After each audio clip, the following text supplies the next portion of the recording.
जय श्री कृष्णा दोस्तों, मैं मंजू आज आप सबको जितिया माई का सुहाग गीत सुना रही हूँ। अगर आपको ये गीत पसंद आए तो आप हमारी वीडियो को लाइक कीजिए, शेयर कीजिए, कमेंट करके बताइए कि आपको कैसा लगा और हमारे चैनल को सब्सक्राइब कीजिए। सब्सक्राइब के साथ साथ बेल आइकन दबाना बिल्कुल भी मत भूलिएगा, ताकि जो भी वीडियो मैं बनाऊँ उसका नोटिफिकेशन आपको सबसे पहले मिले। धन्यवाद। कहाँ वसिया वे मलिनिया त कहाँ वासी ग्वालीन हो, मोरी सखिया कहाँ वासिया वे रनिया हो त जितिया माई के पूजाई हो। मोरी सखिया कहाँ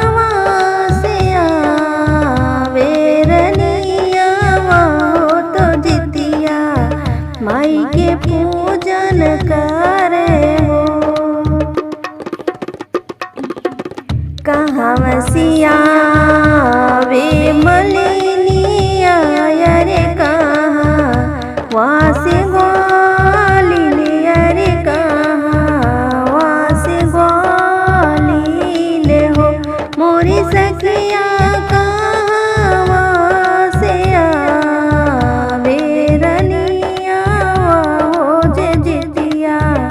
माई के पूजन करे हो।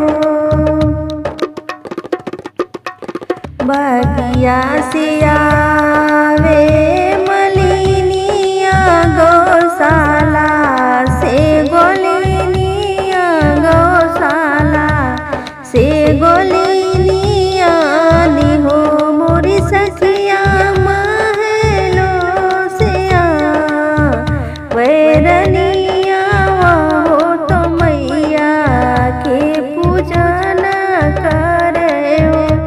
मोरी सखिया महलो से आवे रनिया हो तो जितिया माई के पूजाई हो।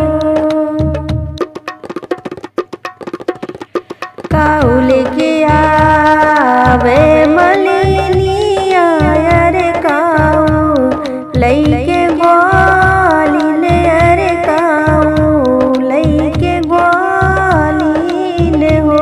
मोरी सखिया काऊ लइके आवे रनिया हो कि जितिया माई के पूजाई हो।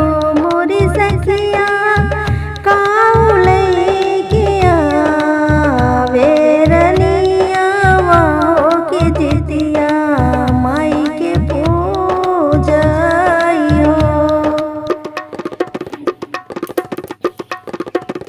फूले लेके आवे मलिनिया अरे दही लइके ग्वालीन, अरे दही लइके ग्वालीन हो। सखिया पूता लेके आवे रनिया हो पूजत जितिया माई जी के हो। मोरी सखिया पूता लइके आवे रनिया हो तो जितिया माई के पूजाई हो।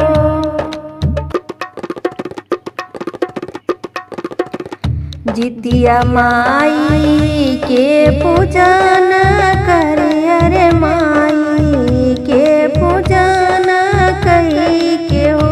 मोरी सखिया रनिया निहुरी निहुरी पैला गयो मगन माई से मांगई हो।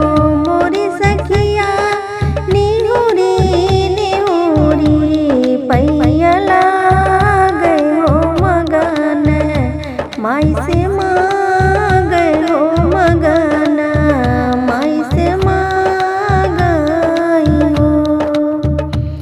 मैया भर मुख दी तिवसी